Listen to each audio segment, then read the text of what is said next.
Good evening, ladies and gentlemen. My name is Said Bello Saad. I have the distinct pleasure of hosting this evening poetic breakdown, and co-hosting with me is Habiba Said. Good evening, everyone. Welcome to Poetic Breakdown. I hope I am audible. Yes, you are. Thank you. Welcome to Poetic Breakdown, an evening where poems are not merely performed but gently taken apart and admired, rather like a fine timepiece. Each poet will share the work, after which our judges will offer a full breakdown, focusing on clarity, structure, delivery, and overall impact. Rest assured, this is analysis, not an interrogation. Before we begin, I'd like to extend our sincere thanks to the wonderful groups collaborating with us this evening. This event will not be what it is without the support and creative spirit of Wordliners, Poetic Wednesday, Bogwarts, Noor English Academy, and Train Ride with AB. We are truly grateful for the collaboration and shared belief in the power of words. Now, no poetic breakdown would be complete without those brave enough to sit in judgment, armed not with darkness but with insight. Our first judge, in person of A.B. Wordsmith, a dear friend, a master of words, and a man who approaches poetry the way a blacksmith approaches steel, carefully, precisely, and just enough flair to remind you who's in charge. If your poem survives his feedback, it's battle ready. Then comes our second judge, the master of Arabic, poetry, and Ngausa, Abdurabihi, a remarkably fluent English speaker whose real magic lies in his seamless blend of Hausa and English poetry. Watching him switch between the two is beyond poetry and more like poetic choreography. Also a friend, so we can say this confidently. Expect honesty, elegance, and the occasional line that makes you rethink your entire stanza. We heard he's going to be running a little bit late today. And finally, Ibrahim Gasma, bringing balance, depth, and a sharp analytical eye to the panel. Thoughtful, measured, and wonderfully precise. Proof that good critique can be both kind and uncompromising. So, ladies and gentlemen, these are our judges for tonight. And also, in the interest of fairness and to ensure that every voice enjoys its rightful moment in the spotlights, we've allocated 3 minutes per poet, followed by 3 minutes for the judges to deliver their considered and hopefully constructive observations. The cooperation in respecting these time boundaries will help the evening flow with grace rather than chaos, for which we are profoundly grateful. So please ensure you are in quiet space, background noise interruption. Our first season poets need very little introduction actually. Their work sits beautifully between reflection and courage. Please join me in welcoming our chosen poets in performance order for this evening. Amina as the first speaker, Sufyan as the second, Adama as the third, Misbah as the fourth, followed by Salma, and finally by Abu Arab. And to those whose work was not selected, this decision reflected time and space, not talent. We could only select 6 poets this season, but our next season begins in 40 days, and we look forward to seeing you again. Thank you, and let's begin. Is Amina here? Hi, good evening. I'm here. Assalamu alaikum. Alaikum salam. Actually, I'm just seeing the mail. Okay, no problem. You can just, kindly present your piece. Okay. Thank you very much. I pray this is the last piece I write about Father, because every word is a splinter I pull from a wound that refuses to close, and my hands are tired of bleeding just to speak. I was 13 when Kaka said to me, Aminata Am, a sentence braided into my hair like a charm, as if beauty was armor, as if being adorned could keep a man's hand gentle, but Father was not gentle. Father was a storm wearing a man's skin. His fists were weather patterns I learned to predict. His shadow, a prophecy I feared. Every night the wall shook with his thunder, and my mother's body became the map of his rage, you see. My family is a museum of locked rooms. We keep our secrets in jars, label them private, store them on shelves too high for outsiders to reach, but I remember the night he pinned her to the floor.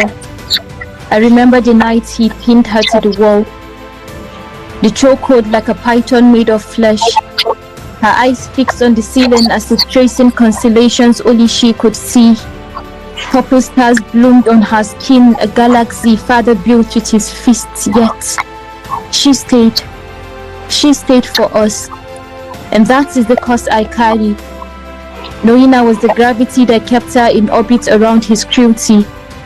The reason she called the burning house a home.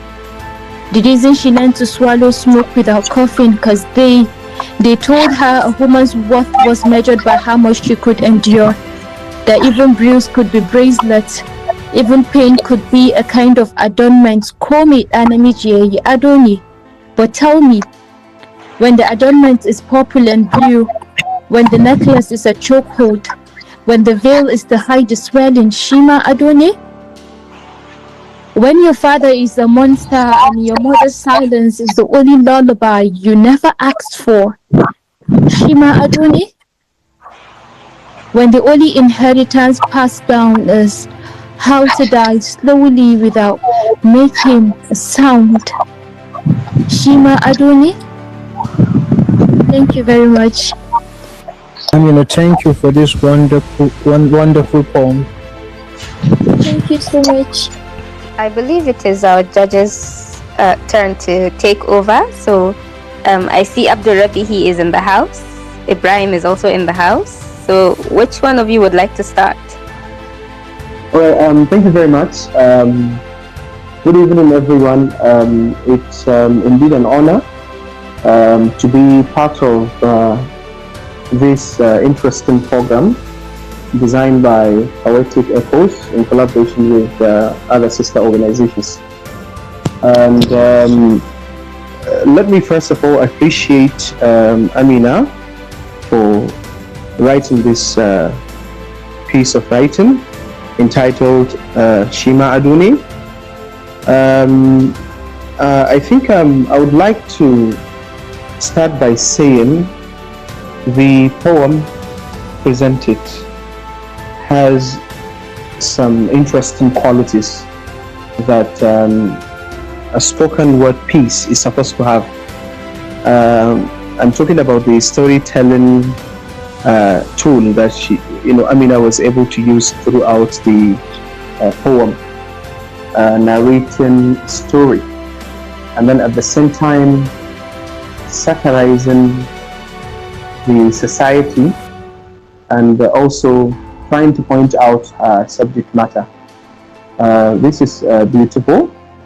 What I found a little bit maybe confusing, and then I would like to also ask the poet, is we usually use this expression when we're talking about doing, for example, things that are not encouraging by men.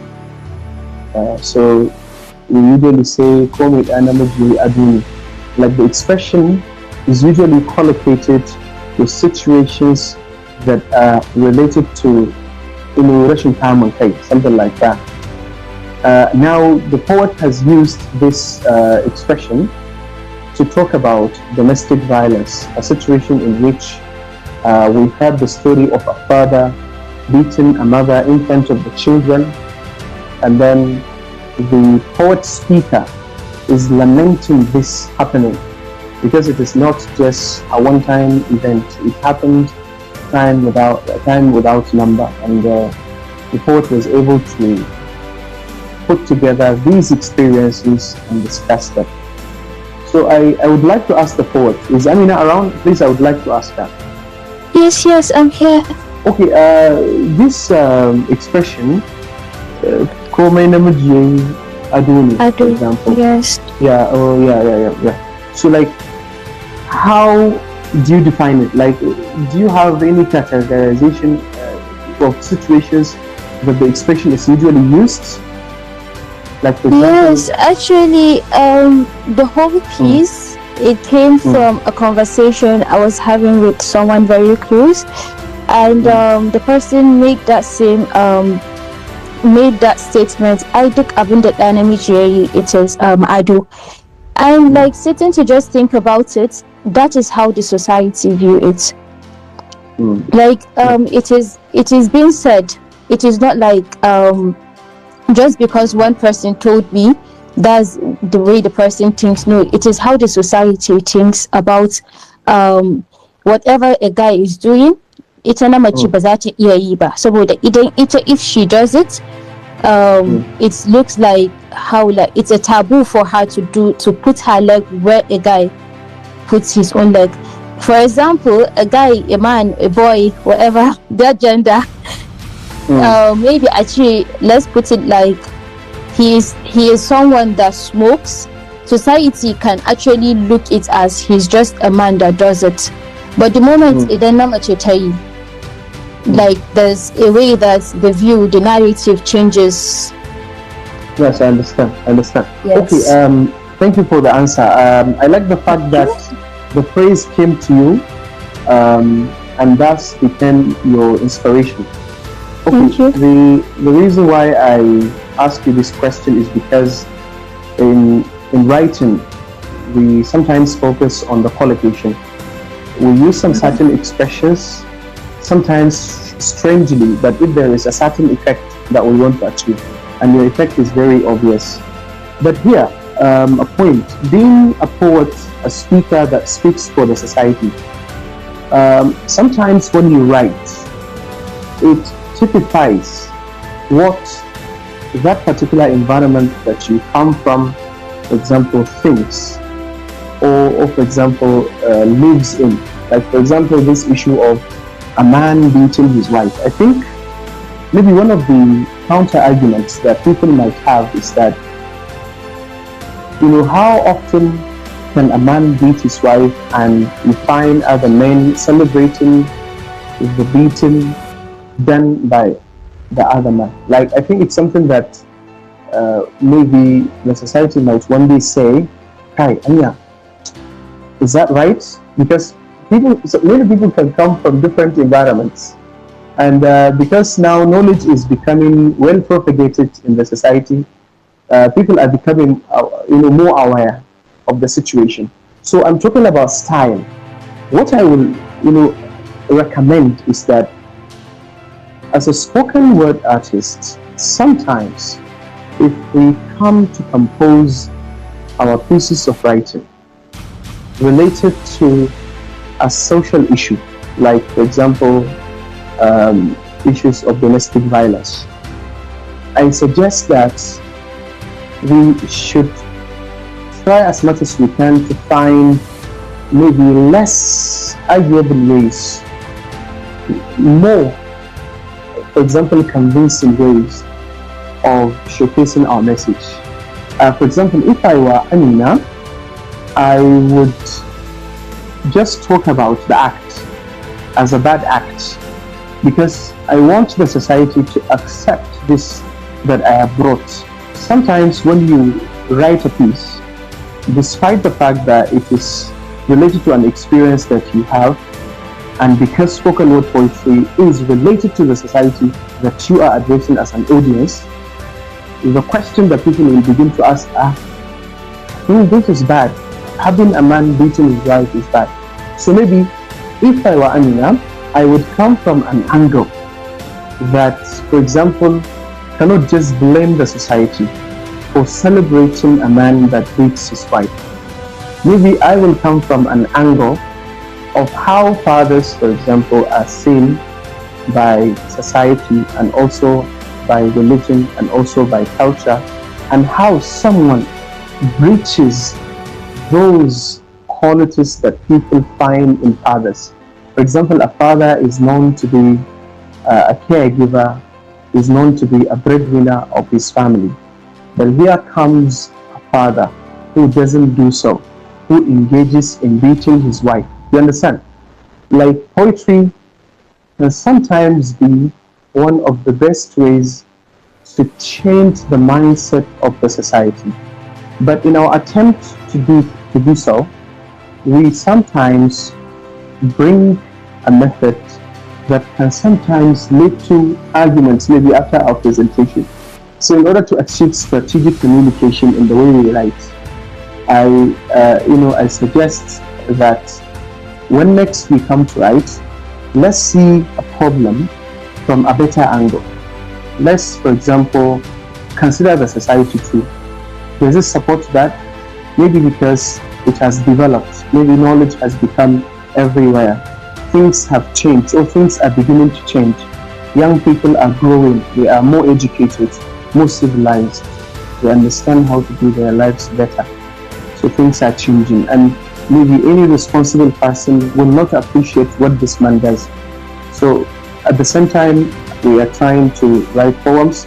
We can also think about maybe better ways of communicating a certain problem so that we can achieve the social justice campaign. This is the almost second to last thing that I want to say. The last one is, I also suggest that the last part of the piece, where you mention Kome Anamiji Aduni, but tell me, when the adornment is purple and blue, when the necklace is a chokehold, when the veil is to hide the swelling, Shima Aduni, when your father is a monster and your mother's silence is the only lullaby you never ask for, Shima Aduni, when the only inheritance passed down is how to die slowly without making a sound. Alright, so the last part seems to end with an endosa. For example, what I'm calling generally is that sometimes if the English you are using in your poems can, of course, communicate the message you have, so maybe we can even remove the Hausa part of our pieces. But if we are to use the endosa, so maybe I sometimes suggest a balanced use of the style, because it makes the poem more engaging and more readable. But if, like, I read 1 to 2 to 3 to 4 stanzas, all written in English, and then there is a particular full baiti with, for example, Hausa, sometimes I seem to lose the texture, the kind of, you understand, the kind of tastes that I started testing from the beginning of the poem. So it's all about reorganizing the poem and deciding if you are going to use endosa throughout, or you're going to use it, for example, partially or superficially. So let's do that by also looking at things that can transition the messages and the ideas more eloquently. So thank you very much. These are my comments. Thank you very much. Thank you. You're welcome. You're welcome. Okay, AB Oddsmith is here. Yeah, I can see you. Good evening, everyone. I said, if possible, I'd love to be allowed some minutes so that I get to see how it is going before I start to make comments. So I think we'll go on to the next performance. Idan aka tashi yin analysis din wannan AB would chip in from there. Is that fine? Yeah, I think it's fine. But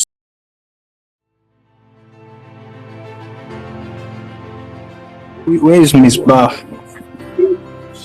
Yeah, I'm here. Okay, Miss Bar, please, can you kindly recite your piece?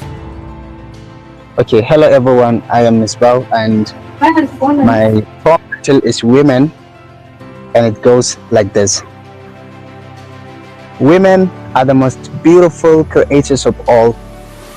Strong and soft, they rise when others fall. Their hearts are deep, their love is wide. They give their all with nothing hide. I still remember when my mother gave me her share. feeding me with love, though her own plate was bare. She went to bed hungry just to see me fed, lying down and silent with hunger in her state. She taught me the worth of love in every deed, value in the moment, not in what we need. Her strength spoke softly like whisper in the air. She gave me all she had with nothing to compare. That is a woman, pure sacrifice, holding the pen and yet being nice, not for fame or praise or gold, but for the love that's strong and bold. Ita mace, ai kamar kendir take, kullum a ƙoƙarin haskaka rayuwar wasu take narkewa. Kuma mace, ai kamar zinare ne a ƙarƙashin ƙasa, sai wanda ya haƙo yake sanin darajarsa. Mace fa kamar ƙwayar idanu ne, duk wanda ya rasa ta sai ya lalube. To every woman, brave and kind, endless strength and peaceful mind, you are the road, you are the stars, you are the storm, you are the song. You are the reason this broken world stays strong. Thank you for listening. Thank you very much for this wonderful piece, Ms. Bra. That's very beautiful. Baba Abdul.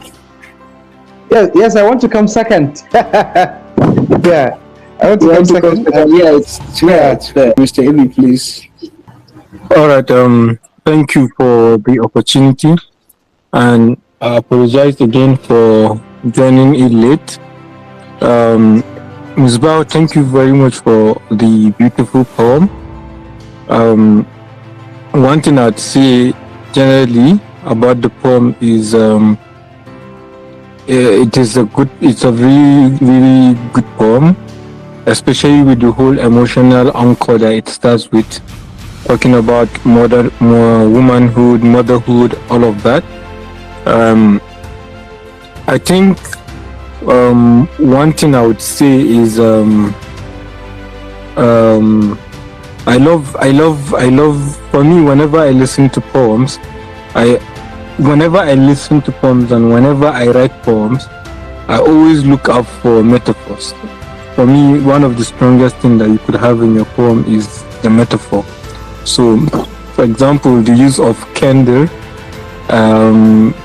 as a metaphor to describe the woman, and the melting pot as a process where you are sacrificing something, you're putting in your effort to be able to have someone get light, have someone get out of darkness. It's very strong metaphor for how we're able to, that represent how much we're able to, mothers are able to come through for us. Also, the metaphor about zina, the zina, you know, how women are, you know, underground.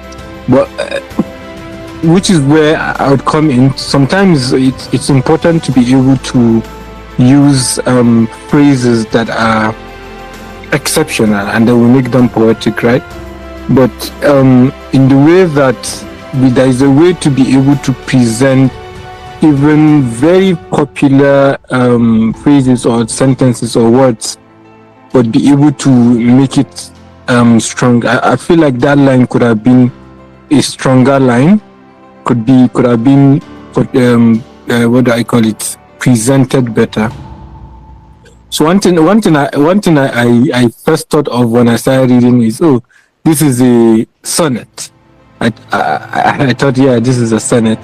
But towards it, the Ingausa part or the Hausa part, that made it maybe look like this is a Hausa sonnet.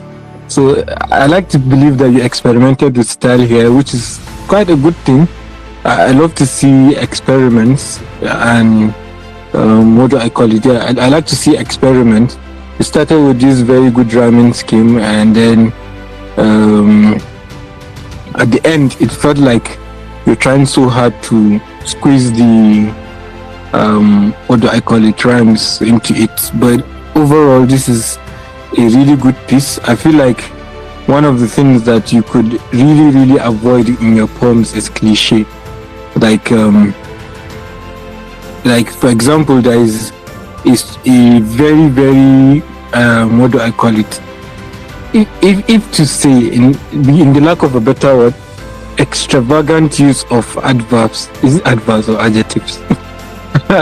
I'll leave it to the English people. But yeah, um, words like strong, beautiful, soft, they are very common descriptors, and that's what I'm talking about. Like in the process of avoiding cliches, you could use better words that could have this strong presence more than those words. Just like I mentioned, metaphors that are relatable, but then also very strong. I think overall, it's a good poem. You could improve on the metaphors and making your lines more unique than just the conventional way that you were able to bring them to. Well done, Musbah. This was a very good piece. Thank you, and over. Okay, thank you so much, sir. All right. So thank you very much, Ms. Bawu, for the poem. I think there's something interesting about the lines, which is the strictness, or how can I call it, the consistency of using English from beginning up to almost towards the end of the poem, where you switched from English to Hausa. So I would like to ask you, please, Ms. Bahu. Can you hear me, Ms. Bahu? I would like to ask you. Yes, I can hear you, sir. What motivated you to put Hausa here? Maybe do you have any motivation? Yes, I use Hausa here because I'm in Hausa community, and when I'm going to perform the poem, almost 90% or 95% of the audience are Hausa. So maybe someone is not understanding me from the beginning, so that's why I use Hausa in the close to the end. Okay. So that at least someone is going to understand that I'm talking about women or mothers. All right. So I think this is where the issue of maybe direction comes in. You understand? I think since you wrote with your target audience in mind, and you believe 90% of your audience are Hausa audience. So if I were you, I would use Hausa through and through. Yes, of course, because to me the poem was, could have been much better if it was strictly written in English, because all the lines are in English with the exception of second to last line. I hope you understand what I'm trying to communicate.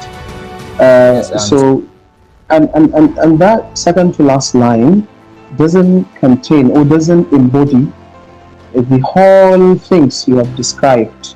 For example, if you read it from there, women are the most beautiful creatures of all.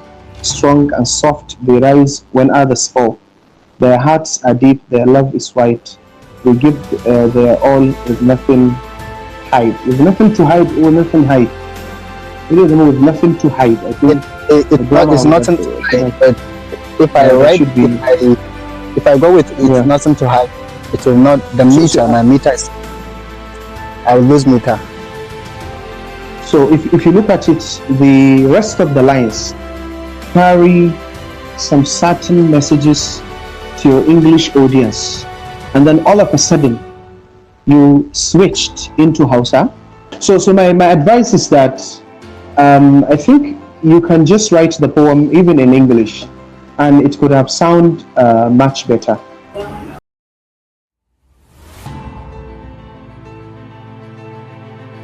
Okay, to our next performer will be Adama. Is she here, please? I'm here. Good evening, everyone. Welcome to Poetic Breakdown. You can kindly recite your piece, please. Yeah. All right. For you, I soften my heart, dear mother. In this November, I will let my God spill. I need to perform an autopsy on myself. I need to cut and dissect. I need to see where it all started, where the rot and decay began. Dearest beloved, I am chewing on midwinter. My lips have long forgotten the taste of autumn. October feels ages ago. it was just last week. You are alive and so am I. There is red in your veins and red in mine too. Maybe that's all that matters for now. The weather has gotten cold, Mother, but it doesn't compare to how cold the decayed organ in my chest is. I am sick of being cold 4 seasons in a year. What odd tune do the choirs of the wind sing? A tune I have strangely mastered. I know every note, for I am fluent in solitude too. This is supposed to be my sanctuary, Father. We have painted these walls indigo, and now I cannot close my eyes without seeing it. I do not feel at home in a place without indigo. I don't know why. Maybe it's because the color perfectly resembles the bruises on my soul, or that of yours, Father. I cannot tell which is which. I lay silently in my grave as the cold seeps out of my chest. I try to make myself comfortable and not think of the fact that you're watching me like a hawk. You haunt the grave, Father, gently. Mother, I think my autopsy is complete. I have seen where it all started. He is bitter, I am sweet. You are kind, but I am not. I cannot help the nature of my heart.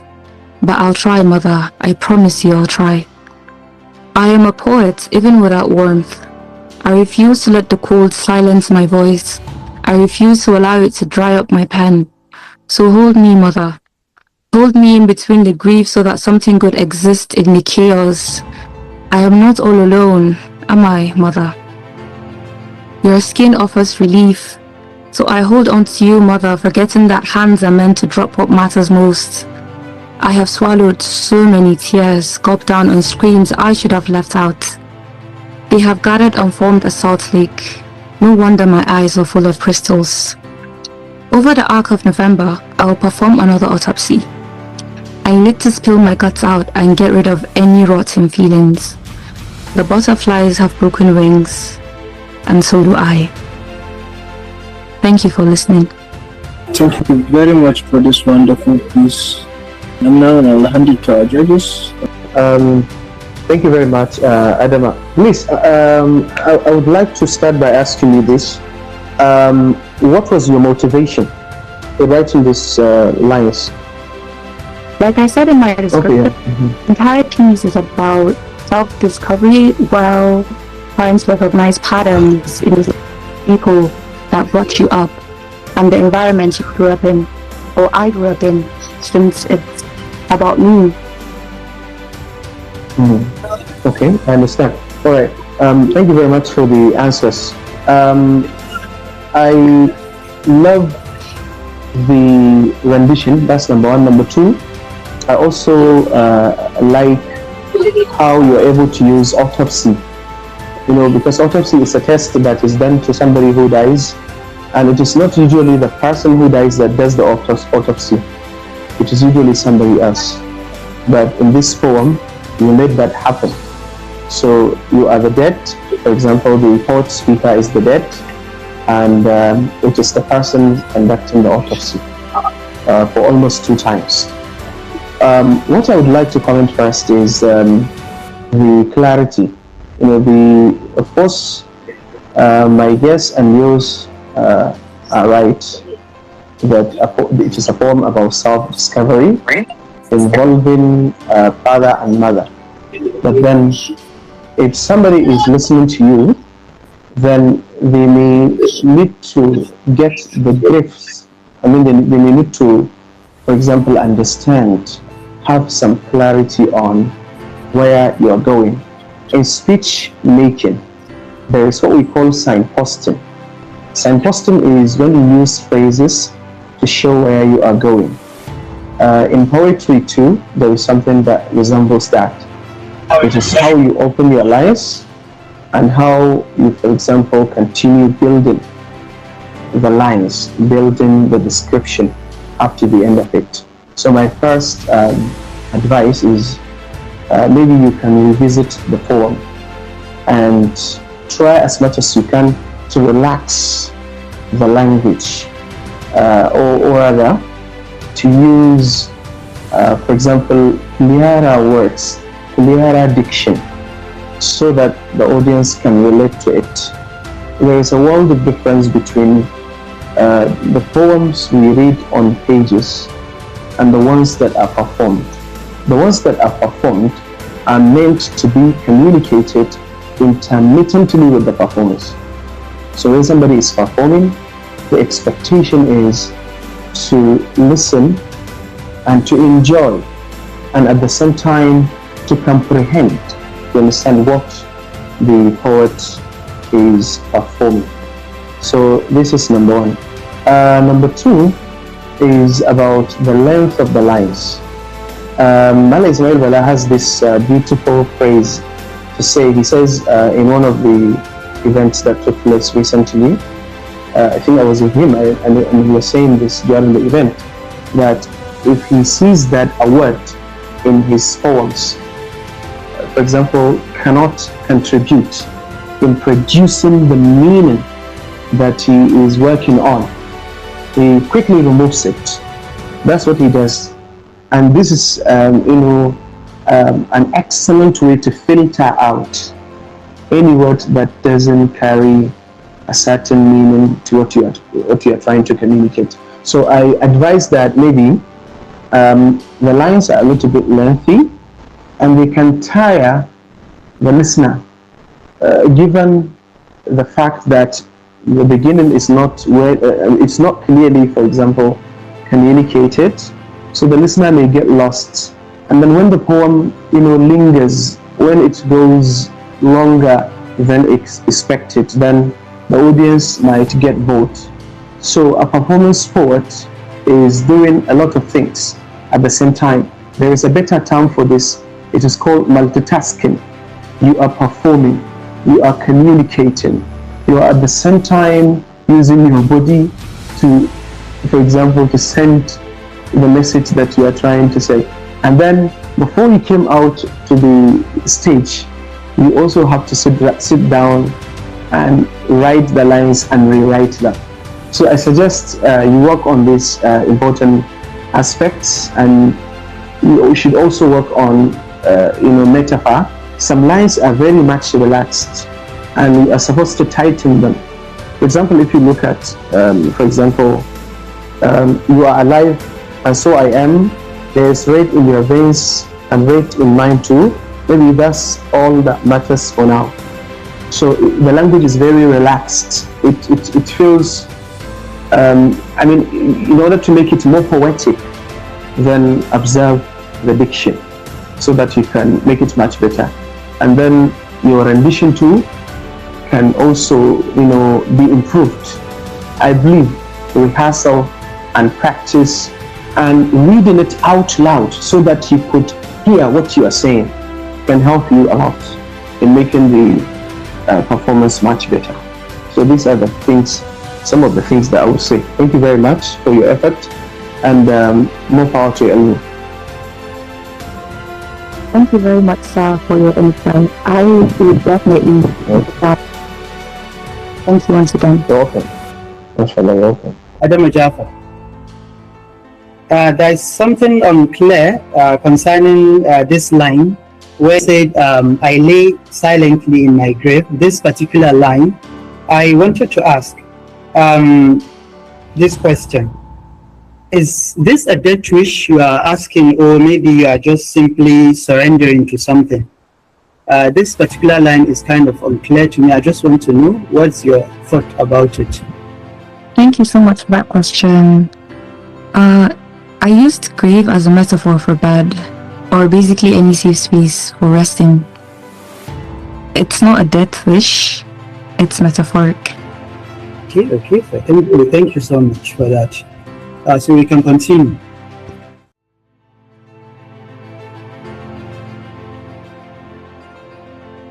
Thank you very much. Thank you very much, everyone.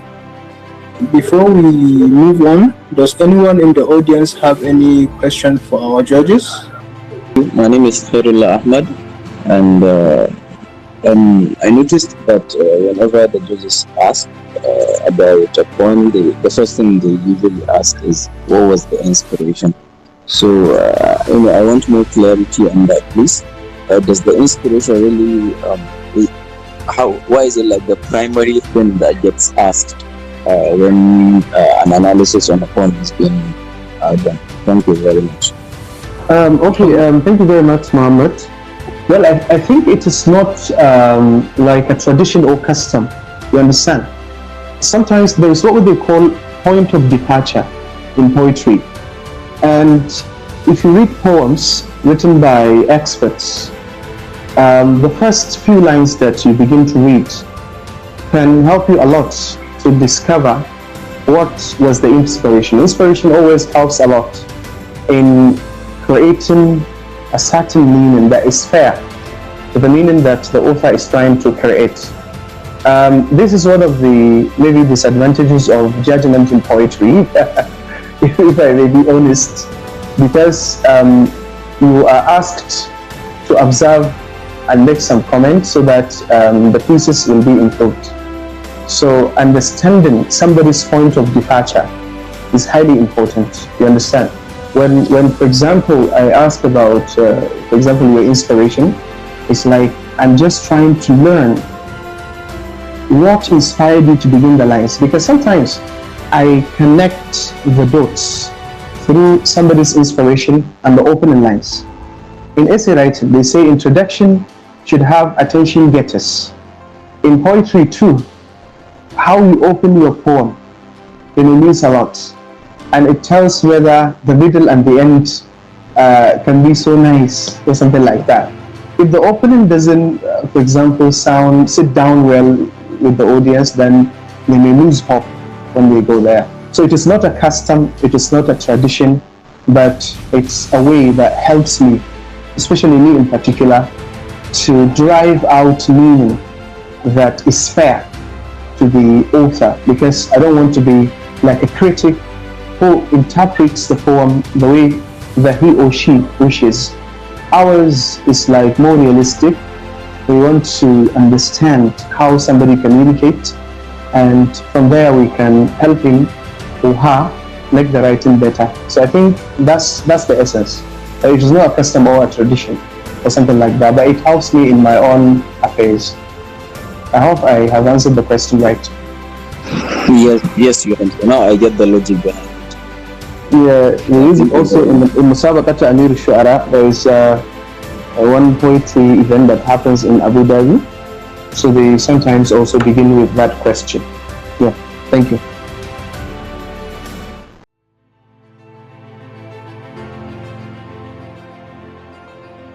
We'll gracefully transition into our guest segment. And speaking of guests, we are honored to welcome our special guest, the renowned author Marlon Ismail Baba. I followed the individual presentation. I agreed with the judges' views about the presentation. I only wanted to add a few things to what the judges have said. The presentation, no matter how perfect they are, whether from the point of view of the participant or the presenters or the judges, as we know, there are always room for improvement. I'm sure Abdul Basit and Abdul Rabihi and the rest of the judges will agree with me. I always have this mixed feeling about spoken word, whether I should tilt towards the performance or whether I should also tilt toward the poem that is being performed. It's a question of performance versus delivery. There are poets, not just poets who perform tonight, who are very good with the performance. If you are to judge them on the basis of the performance they did, you will find out that they do excellently well. But on the other hand, if you are to pay attention to the poems they are performed, the poems are zilch, nothing. So I think all the performers that I have listened to so far, they have both. That on one hand you could say the performance is good, on the other hand the poems are good. But I think the poems, in as much as they are good performance-wise, as piece of poems, a little bit of head scratching. But then you could argue that the purpose of events like this one is not just the poem but the performance. So I will advise that for the next cohort, if they are listening, if they are here, they should try and strike a fine balance between and the performance. Be exalted over the other, one shouldn't be subdued over the other, but a fine margin, a fine balance, a fine structure be waged between the two. Some of the poet, like the second poet or the first poet, I'm not sure, was barely audible. Maybe because we are virtual, probably you cannot take away that. Sometimes our voices are distorted by the apps we are using, so perhaps I could say that it's because it's a virtual presentation. But one thing that I will emphasize is clarity, not just clarity of voice, but clarity of the images and the metaphors one is trying to use. The language is very important. Again, one shouldn't dwell so much about the language, but also about how to deliver. Language on its own, it's nothing if it's not delivered well. So again, the question of fine balance between the language and how it's delivered. Overall, I will say that if the next presenters are here, they are listening, they should take a word or two from what the rest of the judges have said. Thank you. Thank you very much, and we are really honored to have you here. Thank you. Really honored. Thank you. Thank you very much. We'd like to hear from the judges. The great minds discuss things. Okay, thank you very much. Mala Ismail, thank you very much for this. How can I describe it? I think I can call it erudite comment. Mala has this treasure of expressions that he uses whenever he's talking about poetry. What I found most striking is this quotation that he says, "Language is nothing if it is not delivered well." Yeah, so we are using language, but poets' ability to deliver a certain message very well, using, for example, using poetry or in poetry is highly important. This means that being said, I suggest that if you're writing purely in English, try as much as you can to level up your proficiency, maybe from intermediate level to post-intermediate level and also to advanced level, because the more advanced you are in understanding and using the language, the better you learn how to use it or how to deliver it. There are some certain aspects of language that can help a poet write their poems better. So I love this point raised by Malam, and thank you very much, sir, for this insightful comments. Thank you. Thank you. Thank you. So thank you, Mala Ismail, for the commendation, and also Mala Abba for the additional explanation concerning clarity and also finding balance.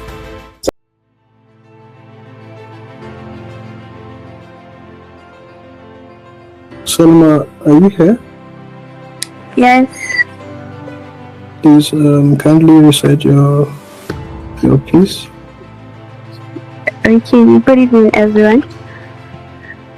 So, I have a piece here with me, and it's titled How I Found My Voice. And here it goes. How I found my voice. They had a house help, but Nietzsche Akana Okume, because I wasn't even worthy to serve. Their children, suna dariya a bayana, suna kokarin kare zuciyata a gabana, and the elder son, he stole what I didn't know how to project. Cikin dare ɗaya ya gurɓata min mafarkina da rayuwata. And when I cried, They say Shuri Aficho, don't bring shame to this family, be happy he came for you. I carried pain in silence. I gave in shame I did not earn, but pain has a way of reaching truth, and silence has an expiry date. One night I wrote and my pain became my weakness. My truth spilled like cream, the It was hidden in a notebook, in a pen that didn't judge, in poems that bled but didn't bruise. And now I stand not a slave to the past but a poet with purpose. I am the poem that walked out of pain, the echo that refused to fade, the girl who was sent away, now standing in front of the wall, reading herself aloud. Ni ce wacce aka yi na amma ba aka yi ba, ni ce wacce kuka yi na amma bai rusa ba. They sent me away but I came back with fires in my bone. In kuka ya gagara sai rubutu ya zama murya. Zuciyata ba ta kai ba, tana jan abin da ido bai gani ba, wanda bai ji ba ai zai gani. So to every girl still trapped in silence, ki san cewa akwai rana. Rana taki, your voice is not gone. It's just waiting like I was to be heard. And now they will hear me, loud, unashamed, unbroken. I found my voice and it found me back. Thank you.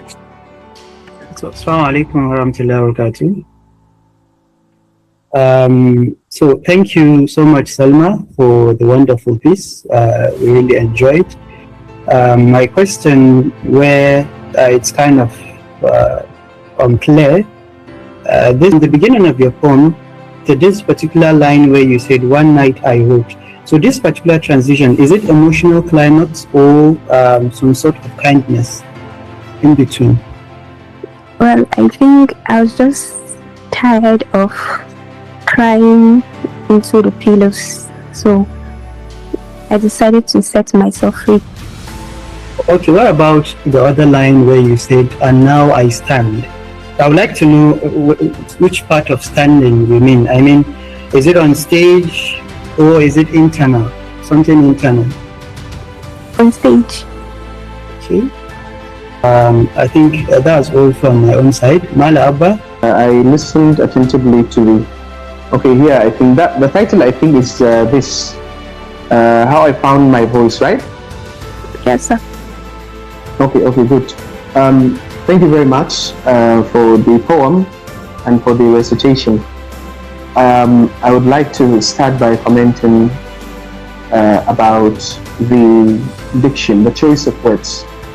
Okay, they say something in writing poetry that whenever you are writing poetry, you are supposed to use words that can help imagery to be so transparent in the minds of your audience. If it is related to, for example, hearing, that imagery should be something that the audience might attempt to say that, like I hear it, just because of your powerful use of words. So my first comment is that I would advise to work on your diction, that is on your words. Although the concept upon which you have produced the work, is an excellent one, but the words, you understand, you need to be more hardworking on the words. That's number one. Number two, which is related to number one, is the economy. Yeah, of course, we can write as long as we wish, but I always advise myself and other abundant poets to embrace, to marry the culture of rewriting. I think the best poems written might not have been the first and final draft. They might have been maybe the 11th or the 12th or the 13th or the 20th draft. So I think there is a room for improvement. For example, here, I wasn't raised by my parents, Natasha Agidan Dabanamoba. You see, here there is like repetition. I wasn't raised by my parents. So I think this line says it all. Then the second line, Natasha Agidan Dabanamoba. Okay, you understand? It's yes, like sir. You are repeating the same thing. The English is like, the Hausa line is like translating the English line. So that's the importance of rewriting. You should leave out any line that resembles another in terms of meaning. You understand?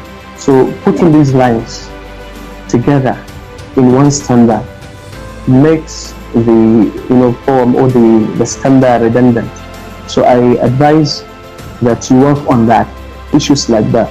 Not of love, not of laughter, but of rules, silence, and survival. Baban gidan maganarsa tamkar guduma mai fasa zuciya. He scolded more than he smiled. He broke more than he built. Okay? Then the issue of poetic meeting. That is, Mala Ismail said something very important. Like, you are using language that there is a need also to work on how you construct, or rather, how you put the lines. I don't want to call it versification, but I would like to say, for example, I may simply advise you to do this because it is one of the processes that I follow. Like, before I write a single poem, I try to listen to a lot of songs and read a lot of poems before I produce a single poem. So let me stop here because it is time, right?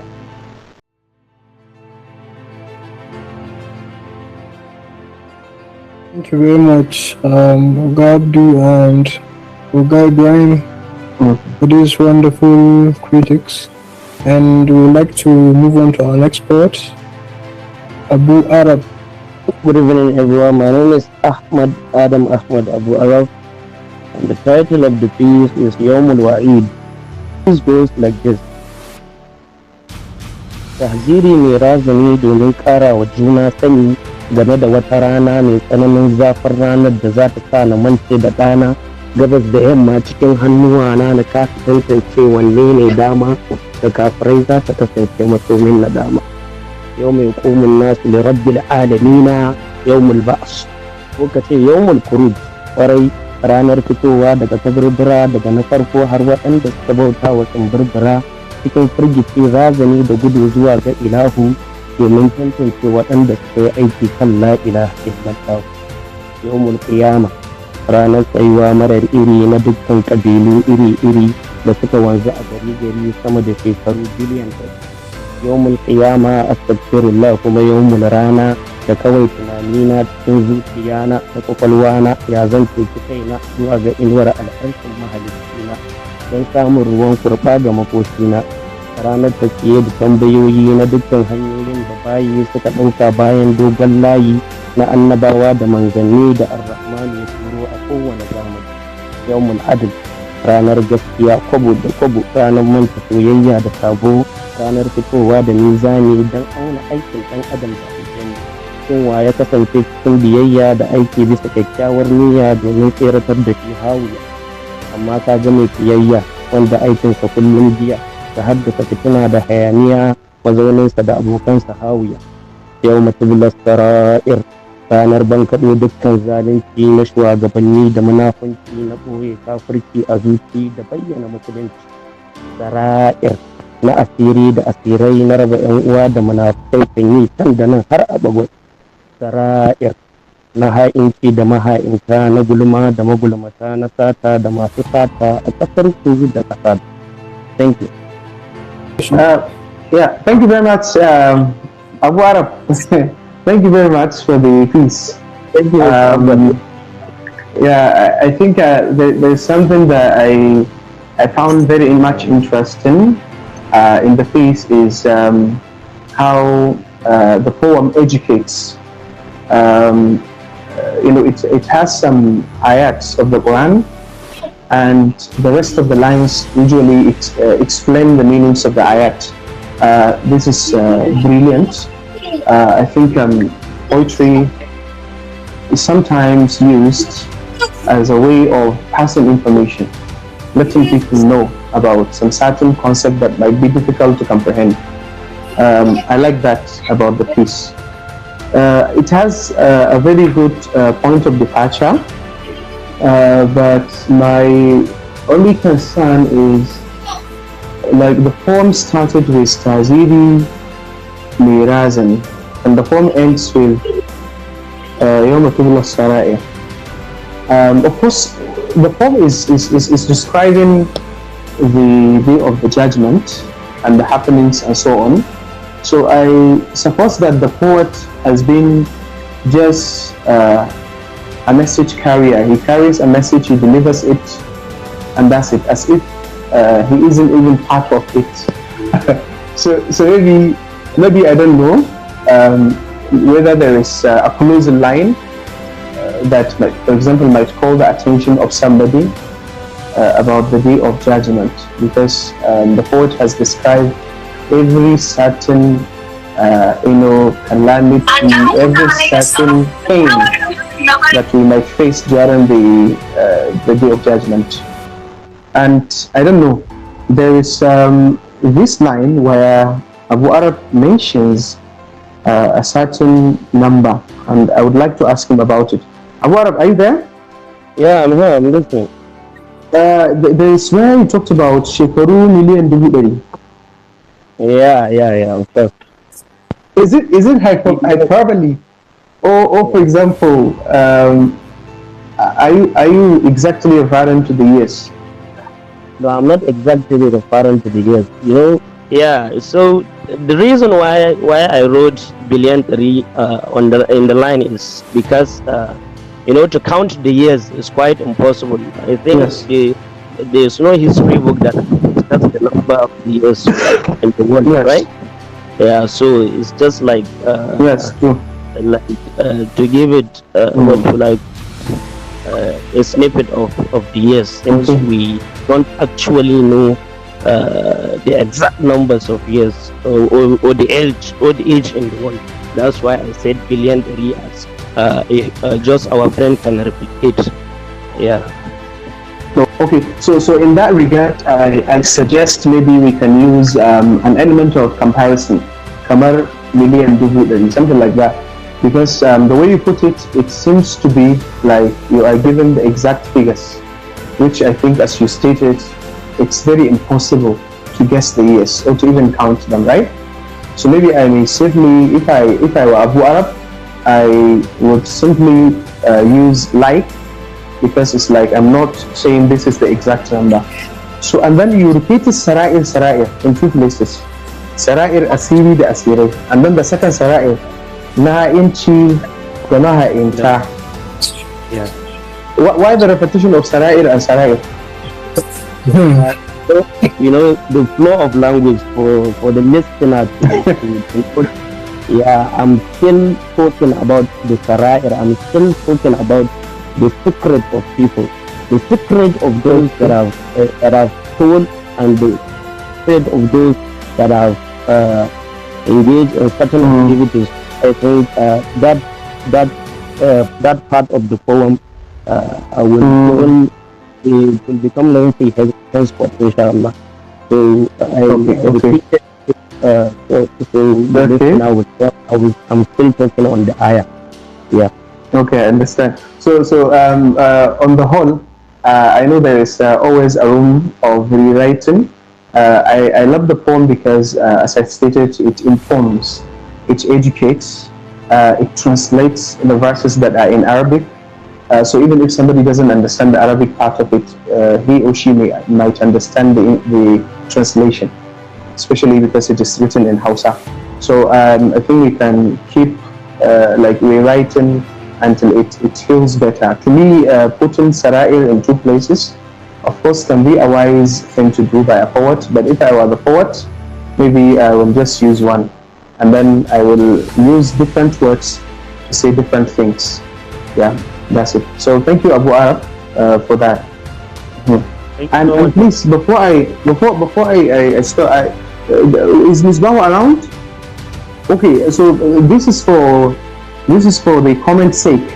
I think I may simply advise that as a poet, it's important we work on our pronunciation. Pronunciation is important, and it helps a lot in getting our message across. For example, the singular form of the word woman is woman, and the plural is women. So So, but I heard Misbah was saying women, something like that. So I advise, generally, there are some places where some certain words were not pronounced correctly. And the reason why I should discuss it here is because we are dealing with performance. And in performance, names, words, expressions should be well articulated so that the message can be the focus. Thank you. Mala Abu Ayab, thank you so much for a wonderful piece. Thank you. I enjoy how you perform because it's kind of, it educates us, and I enjoy how you use the Arabic, the English, and Hausa all in the pop. I just have one question. Going down to your first stanza, where you say, "Was da yamma cikin hannuwa na kasa tantance wanne ne dama."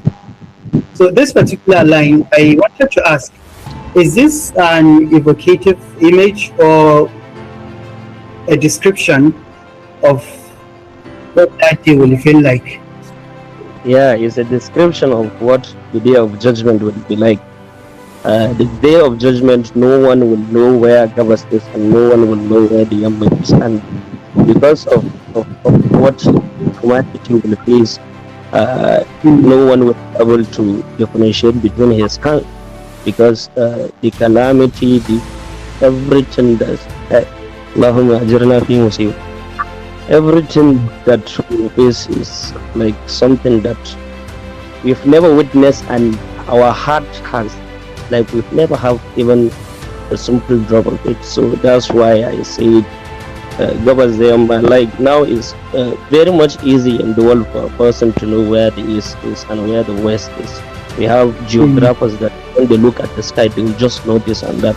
And moving on to the simpler part of it, even your hands, you will easily differentiate between your left and your right hand. But on that very day, it's just nafsi.